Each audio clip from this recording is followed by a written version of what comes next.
Hello again. Today we're talking about the car detailing. I almost started this again. Community and monetization, affiliate links, sponsored content, memberships, all that good stuff, and sort of what it means, what my positions are, and how I run this channel, sort of like what I will and won't do. And I'm also going to go into the the amount of money that I have made. So I am going to tell you, we're going to use this video as an example to show you how much money I made so far on this video, which has been only gone through one sort of period of looking at every day at 3, it refreshes, and what my channel has made so far. Now, we're going to start sort of with how you get monetized and how you maintain it. But I want to stress this and make this very clear. I am offering this information to you voluntarily. Other channels are not obligated to do this, and you are not permitted to sort of ask. I think finances and earnings is a private matter, and I'm sure in your professions, if someone said, hey, how much money do you make? You'd be a little offended or miffed or taken back by it. So the only difference is that viewership creates the money for us. So you're sort of in the equation, and I think what you are owed and deserve is transparency, not so much in figures, but where it's coming from, and when it's coming from certain locations. I think that's what's fair. And again, I'm volunteering this information to you so you have an idea. And I'm not making this a regular thing. Don't get that construed. But yeah, like I'm just giving this to you so you have an idea of how it works, what like a certain type of video can do. And I'll show you an interesting comparison because it's not as straightforward as some people I think. It's Googleable, but like some people have a different idea of how it works, and it's not quite like that. So first things first, how do you get monetized? You need 1,000 subscribers, and you need to maintain 4,000 hours of viewing content, like watched content, in a given year. So once you hit 1,000 and once you hit 4,000, it turns on. You go through some checks, everything's good, then boom, the starts ticking from that point. Before that point, you get nothing. You didn't meet qualifications, that money doesn't go to you. So it's only after the fact, and you have to maintain that. So basically, as a day ticks, a new day ticks off. So say that last day in the year, you had 4,000 hours of watched content, and every day after that you had 0, you're back to 0. So the incentive is to continually publish and create, and that's sort of like, you know, a job. You got to show up. But that's sort of how it works. So real quick here, I don't want to go too long on this type of stuff, but this video, after its first full-ish day, it was about, I think the calculation happened when it was in the mid 3,000 views, and I currently know exactly where it's at, but it made $37.69. Nice. Now, that video at that time had less views than my video on Gold Standard. And so this has been out longer, yes, but it's outviewed it, but this made more. And the reason why is because the longer you watch a video, the more the view is worth. So it's not about total views. You need a view, but it's how long that view is. So, and I'm not saying this to support me, not at all. You watch for as long as you want. I know people get busy and whatever, you punch in and out, you skip around, do what you want, I don't care. But by the way, I have a special treat at the end of this video and you should stick around for that. But it is how long. So if there's channels that you really like and support, and I'm not talking about detailing, it's just in general, the longer you watch, the more you help when it comes to that. And when we get into these other subjects about how channels make money, if you don't like supporting those things, which is fine, it's fair, totally fair. But if you want to support the channel, but you don't like doing those things, watch longer. It's the best way you can do it for them. And the longer people watch, I believe, besides commenting and liking and subscribing and smashing those buttons, that is one of the best ways to boost that channel as well. I think commenting and liking is also pretty big, but yeah, comment and like, it boosts my engagement. So that's sort of how that works. So if you really care about those channels you're watching, do that for them, because I think that it'll make a big difference, and it costs you nothing but some time. And most of the time people are on YouTube to kill time. So let's do that, right? Moving on, affiliate links. This is a touchy subject, and I know I made a joke about it, but this is sort of like a double-edged sword, as the title suggests. On one hand, it is a way for you with control to support a channel. And there's a right way and a wrong way, in my opinion, to do an affiliate link. A right way would be, I've used all of these products from DIY Detail and I love them. And I use all their line and I get offered an affiliate link, or, you know, a coupon code thing or whatever. If I get offered something, then I'm going to use that and give it to my subscribers and give them a discount and make a little commission. That's a good way to do an affiliate link.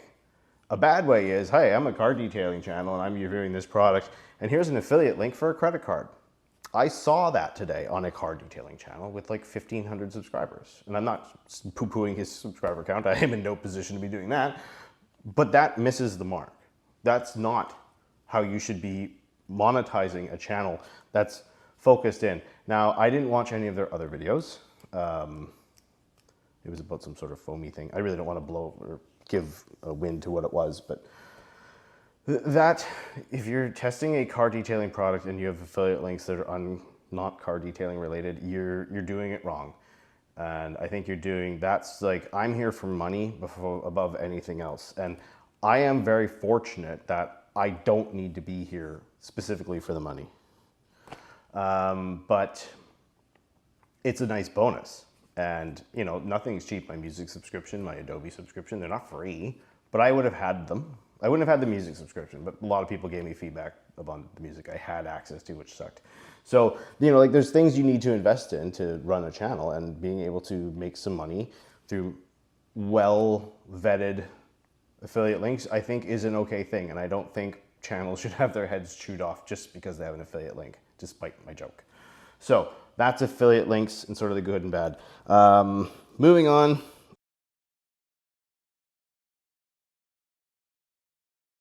Now, after affiliate links, the other, sorry, I had to cut, I forgot a piece. The other thing that can be a sticking point for people, you'll see why this is funny later. The other sticky thing is free product. Like, not affiliate links, but just, hey, here's some product. And maybe the conditions behind the products. Now, free product is personally not something I have any issues with whatsoever. I live in Canada, so I said that weird. A lot of products take a long time to get to my brick and mortar and online sites. And I promise you, pulling it up from the States is ridiculously expensive. For S's and G's today, was looking at Ammo NYC's site, and I saw there had a ceramic spray, and someone had commented you should do a YouTube detailer roundup, and I was like, oh, let's just have a look, because I hadn't seen it for sale anywhere but for direct. It was going to be twice the price of the product for shipping and duties, and that was in US, so times it by about 5 million to translate it in Canadian.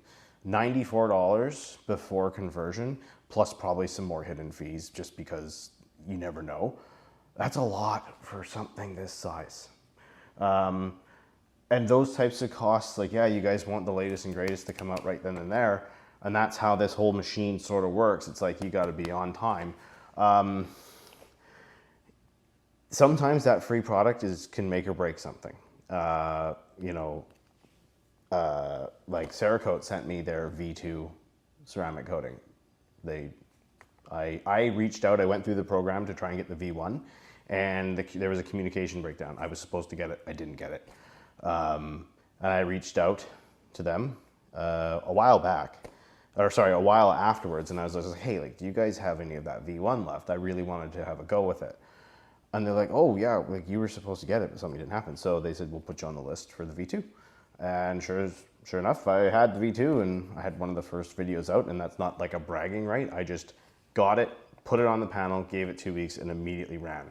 So having that free product and sometimes early access to products can help. You know, there's embargoes for like the tech type of reviewing. So those things are sort of like, they're legal documents. Like, you sign that, you can't talk about this until after that date. And sometimes it's, you can only talk about certain things after that date. I personally haven't seen that, but those give you an edge to be on the money when things are hot. You miss the mark, it can make a huge difference in the amount of earnings you can generate from views. So free products I don't have a problem with, but I have strict conditions about it. The exchange essentially is that I will make the video for the product. That's it. What I say, what I do, the results, no say in it, and no preview. They don't get to see it before it goes public. They want to see the product and what I've done with it. You can see it when everyone else sees it. And that sort of ties into one other thing that I forgot to write in my list. I'm going to have to refilm this whole thing. Members, super chats and stuff. I got a super chat yesterday and I was floored. I had no idea. I thought that was only for live. So thank you for the person that did it. Anyone else, if you don't have the funds, please don't do that. But, you know, if you were going to throw it in the garbage, sure. But I really don't expect that from anybody. But those are things that, like, that's your decision. I will never suggest or force anyone to do that, because the two reasons, members and those types of things, I don't do it. I don't give money on live feeds to content creators. I am not a member or a Patreon of any channel. That's why I don't have a members section. That's why I don't have a Patreon. Why would I ask people to do something that I don't do? It'd be kind of dumb, it'd be kind of hypocritical. And I'm not saying that channels with Patreons and stuff are bad, not at all. If they can provide the content and provide meaning to those members while still giving stuff to non-members as well, like regular content, that's okay. I don't have the time to make content to supply a member section and a public section. I don't have the time. I have a full-time job. So whatever I've got, boom, it's out, and you guys get it. So no members from me. If you're doing super chats, please, God, only if you have the stupid amount of disposable income and you're drunk and it's a good idea to you, but I don't expect it. Sponsored content. Now, this is sort of like a double header in the sense that there is a right way to do sponsored content. We don't do it in the detailing realm of YouTube, but there is a right way to do it. Tech YouTube, like Gamers Nexus and Linus and Jay-Z, 2 Cents, those guys do it in a way that's correct. They vet the products, they vet the companies, they run the ads, and the ads are not on reviews. They could sponsor me. I like their products. I totally support this company. I have no problems with them. They could sponsor me. But their ad's going to run on a video about this, not on a review of their product. That's the separation that has to be there. It can't be my review of this sponsored by them. You might as well just say nothing, because no one's going to believe you. But if you do that, that's okay. The sticky side is that, what if this company goes off? And sorry, Sonax, I'm not picking on you, but what if this company jumps off a cliff? What if they have a bunch of ethical crisis or something like that? They poison the well. Well, now you've got these content where you've baked in the ad. It's not like overlaid. It's part of the video. So that's where it gets kind of sticky. And to be clear, I've not been offered sponsored content, but that's my biggest reservation is, what if the tides shift? Like, I want a long amount of time to vet a company, especially with, you know, it lasts 12 months. Well, I'll let you know in 13 months. That's probably the only way I could do it within a clear conscience. So that's the side where it could be done. No one's really doing it. And if there is some sponsored stuff going on, and I don't doubt that there is, it's not transparent. That's the other part. It needs to be blatantly obvious. Like, if you want to do a product showcase and have them sponsor it, like, dig into it just like Linus does and just go full. Because that's really the only way to fairly warn the viewer that, hey man, this is an ad. Because that's what it is. It's an ad. And that's okay. But right off the hop, this video is sponsored by XYZ, buckle up. So that's that side of it. The side that I referred to, though, the side where this is sponsored by a company and a review, that's the side that is completely unacceptable. That is where all the frustration, I think, that's going on, and not all of it, but that's where a lot of like the real murkiness comes from. And there's a real simple diagram that explains how this works for those that don't understand it right off the hop, and allow me to draw it for you.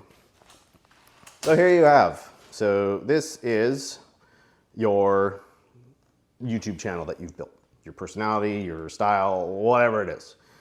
The company comes in and they're like, hey, we want to leverage your audience and the work you've done, give you a bunch of money, and then have you make a review of our product and sing all its praises and all that stuff. Now, without that money, you wouldn't have done it.